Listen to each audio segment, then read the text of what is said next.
Pilgrims, I desire first to thank those undergraduates of Oxford.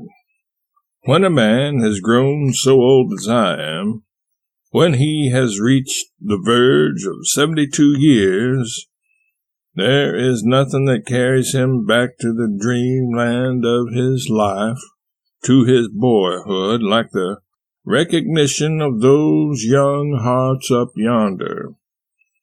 And so I thank them out of my heart. I desire, too, to thank the Pilgrims of New York also for their kind notice and message which they have cabled over here. Mr. Birrell says he does not know how he got here, but he will be able to get away all right. He has not drunk anything since he came here. I am glad to know about those friends of his, Otway and Chatterton, fresh new names to me. I am glad of the disposition he has shown to rescue them from the evils of poverty, and if they are still in London, I hope to have a talk with them. For a while I thought he was going to tell us the effect which my books had upon his growing manhood. I thought he was going to tell us how much that effect amounted to, and whether it really made him what he is now. But with the discretion born of parliamentary experience, he dodged that, and we do not know whether he read the books or not. He did that very neatly. I could not do it any better myself. My books have had effects, and very good ones too, here and there, and some others not so good. There is no doubt about that. But I remember one monumental instance of it years and years ago. Professor Norton of Harvard was over here, and when he came back to Boston, I went out with Howells to call on him. Norton was allied in some way by marriage with Darwin. Mr. Norton was very gentle in what he had to say and almost delicate, and he said, "Mr. Clemens, I have been spending some time with Mr. Darwin in England, and I should like to tell you something connected with that visit. You were the object of it, and I myself would have been very proud of it, but you may not be proud of it. At any rate, I am going to tell you what it was and to leave you to regard it as you please. Mr. Darwin took me up to his bedroom and pointed out certain things there, pitcher plants and so on, that he was measuring and watching from day to day, and he said, 'The chambermaid is permitted to do what she pleases in this room, but she must never touch those plants, and never touch those books on that table by that candle. With those books I read myself to sleep every night.' Those were your own books." I said, "There is no question to my mind as to whether I should regard that as a compliment or not. I do regard it as a very great compliment and a very high honor, that that great mind, laboring for the whole human race, should rest itself on my books. I am proud that he should read himself to sleep with them." Now, I could not keep that to myself, I was so proud of it.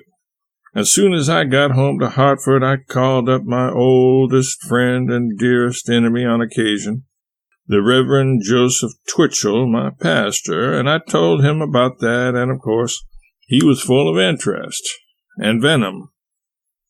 Those people who get no compliments like that feel like that.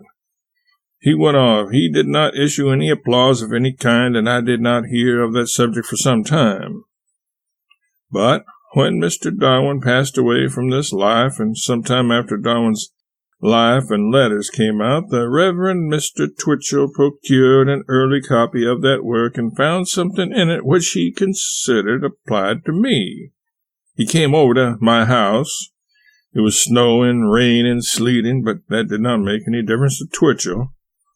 He produced the book and turned over and over till he came to a certain place, when he said, "Here, look at this letter from Mr. Darwin to Sir Joseph Hooker."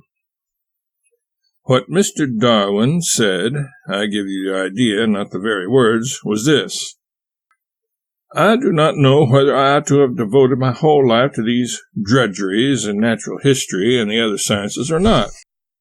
For while I may have gained in one way, I've lost in another.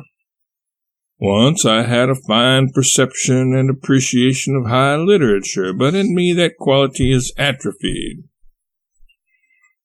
That was the reason, said Mr. Twitchell, he was reading your books. Mr. Birrell has touched lightly, very lightly, but in not an uncomplimentary way, on my position in this world as a moralist. I am glad to have that recognition, too, because I have suffered since I have been in this town. In the first place, right away, when I came here, from a newsman going around with a great red highly displayed placard in the place of an apron. He was selling newspapers, and there were 2 sentences on that placard which would have been all right if they had been punctuated. But they ran those 2 sentences together without a comma or anything, and that would naturally create a wrong impression, because it said, Mark Twain arrives, Ascot Cup stolen. No doubt many a person was misled by those sentences joined together in that unkind way. I have no doubt my character has suffered from it. I suppose I ought to defend my character, but how can I defend it? I can say here and now, and anybody can see by my face that I am sincere, that I speak the truth, that I have never seen that cup. I have not got the cup. I did not have a chance to get it. I have always had a good character in that way. I have hardly ever stolen anything, and if I did steal anything, I had discretion enough to know about the value of it first. I do not steal things that are likely to get myself into trouble. I do not think any of us do that. I know we all take things that is to be expected, but really, I have never taken anything, certainly in England, that amounts to any great thing. I do confess that when I was here 7 years ago, I stole a hat, but that did not amount to anything. It was not a good hat, and was only a clergyman's hat anyway. I was at a luncheon party, and Archdeacon Wilberforce was there also. I dare say he is an archdeacon now. He was a canon then, and he was serving in the Westminster Battery, if that is the proper term. I do not know, as you mix military and ecclesiastical things together so much. He left the luncheon table before I did. He began this. I did steal his hat, but he began by taking mine. I make that interjection because I would not accuse Archdeacon Wilberforce of stealing my hat. I should not think of it. I confine that phrase to myself. He merely took my hat, and with good judgment, too. It was a better hat than his. He came out before the luncheon was over and sorted the hats in the hall and selected one which suited. It happened to be mine. He went off with it. When I came out by and by, there was no hat there which could go on my head except his, which was left behind. My head was not the customary size just at that time. I had been receiving a good many very nice and complimentary attentions, and my head was a couple of sizes larger than usual, and his hat just suited me. The bumps and corners were all right intellectually. There were results pleasing to me, possibly so to him. He found out whose hat it was and wrote me saying it was pleasant that all the way home, whenever he met anybody, his gravities, his solemnities, his deep thoughts, his eloquent remarks were all snatched up by the people he met and mistaken for brilliant humorisms. I had another experience. It was not unpleasant. I was received with a deference which was entirely foreign to my experience by everybody whom I met, so that before I got home I had a much higher opinion of myself than I have ever had before or since.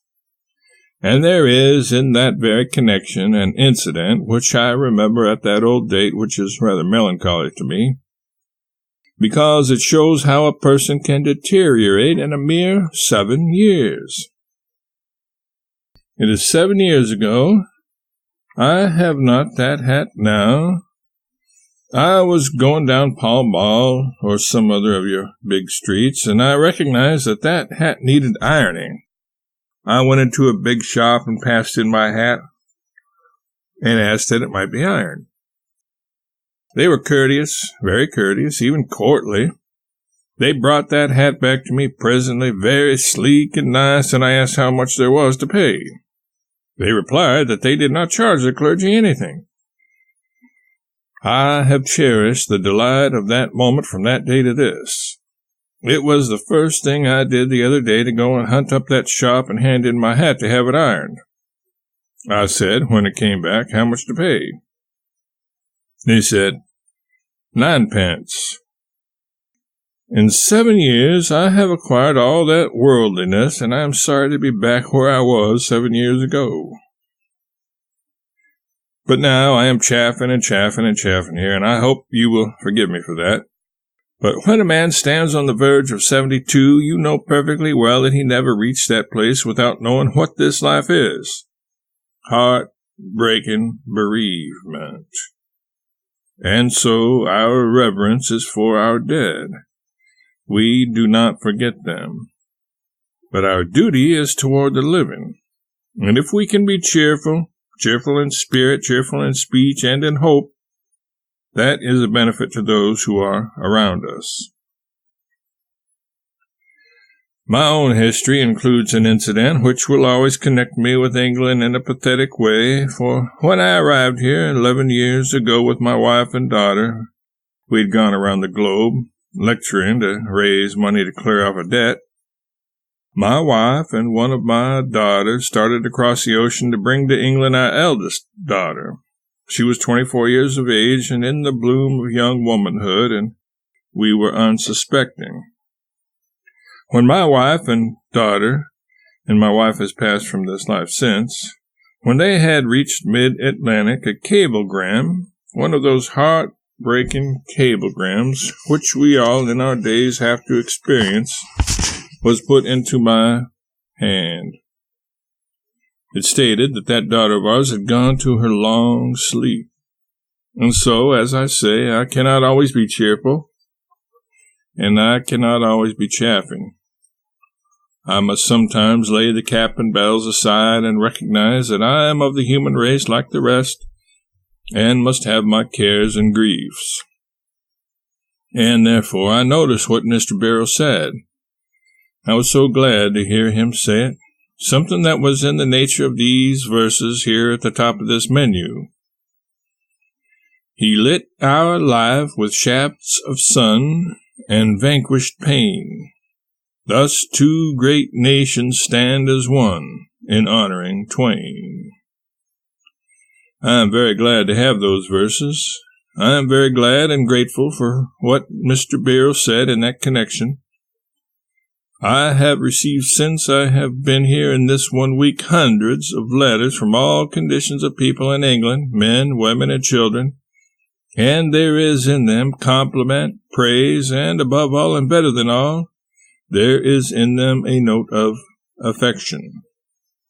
Praise is well, compliment is well, but affection, that is the last and final and most precious reward that any man can win, whether by character or achievement. And I am very grateful to have that reward. All these letters make me feel that here in England, as in America, when I stand under the English flag, I am not a stranger.